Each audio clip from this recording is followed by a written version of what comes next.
Welcome to a reading from the book Gemstone Buying Guide: How to Evaluate, Identify, Select, and Care for Colored Gems by Renee Newman, GG.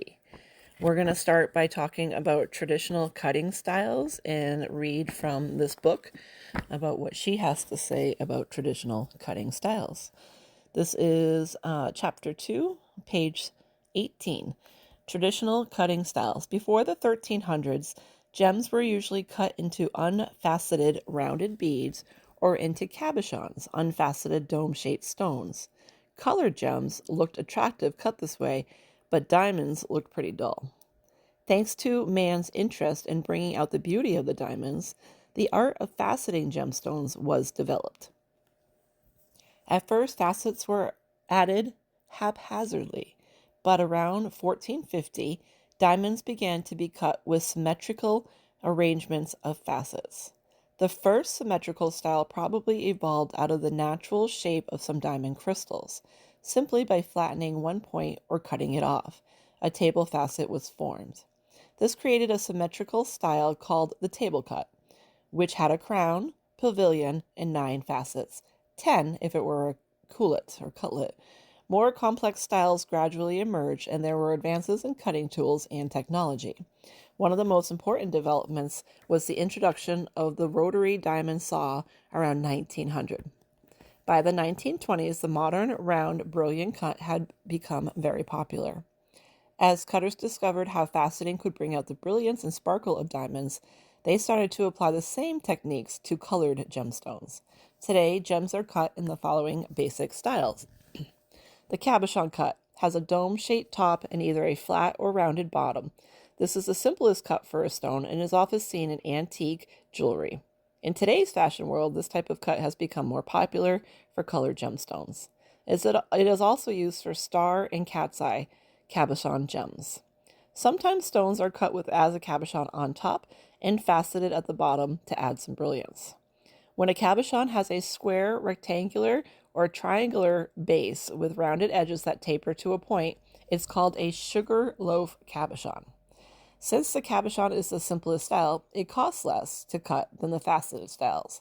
Another reason cabochons are generally priceless is that they often are made from lower quality materials that are unsuitable for faceting. Cabochon stones can be cut from high quality, transparent gem material, especially those found in antique jewelry. The step cut has rows of facets that resemble the steps of a staircase. The facets are usually four-sided, elongated, and parallel to the girdle. One example is a baguette, a square-cornered rectangular stone. If step cuts have clipped off corners, they're called emerald cuts because the emeralds are often cut this way. This protects the corners and usually provides places where the progs can secure the stone. Emerald cuts are usually rectangular or square, but they can be triangular. They tend to have more in the figure below, and I'll take a picture of the figures in the book for you and send it on the blog.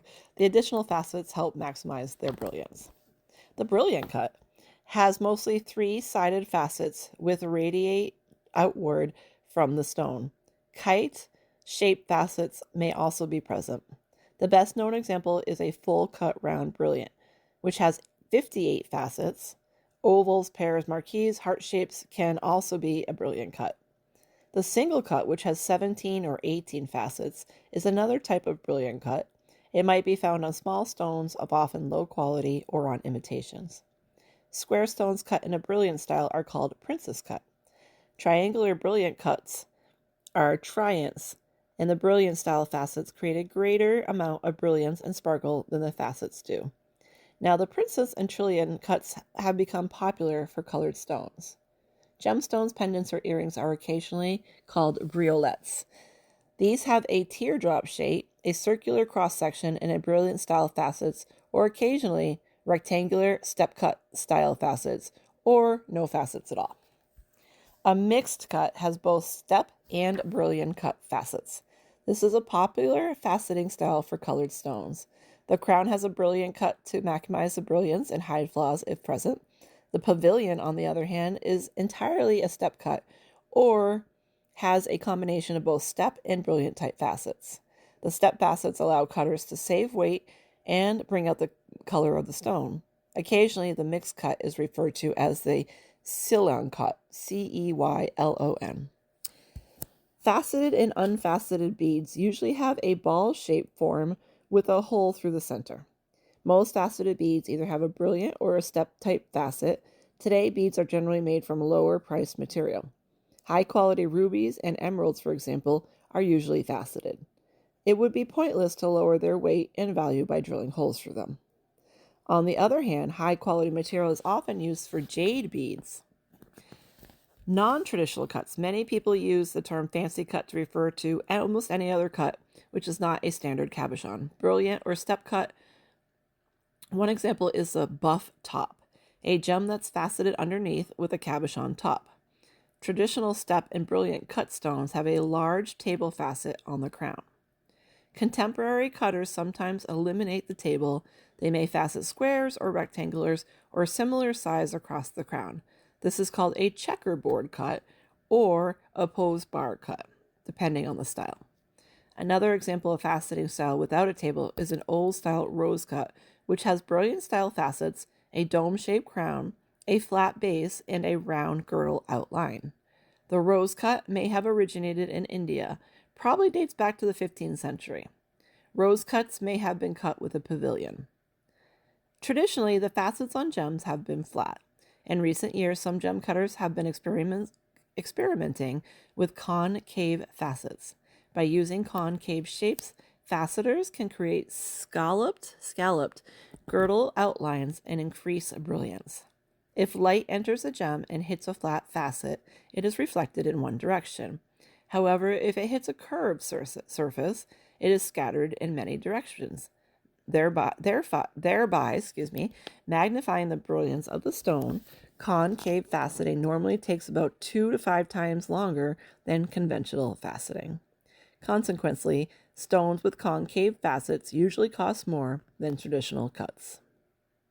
An open table is a concept that eliminates the crown and spreads the table so that the observer's eye is drawn into the interior part of the stone.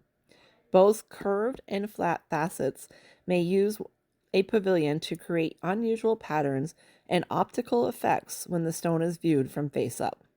Sometimes the entire center of the stone is cut out and there is neither a table nor a pavilion. The term designer cut is used to describe unusual faceting styles that face up patterns created with traditional faceting methods. Sometimes gems are both faceted and carved. In such cases, they may be identified as either fancy cuts, fantasy cuts, or carvings. All right, we will not go into the faceting of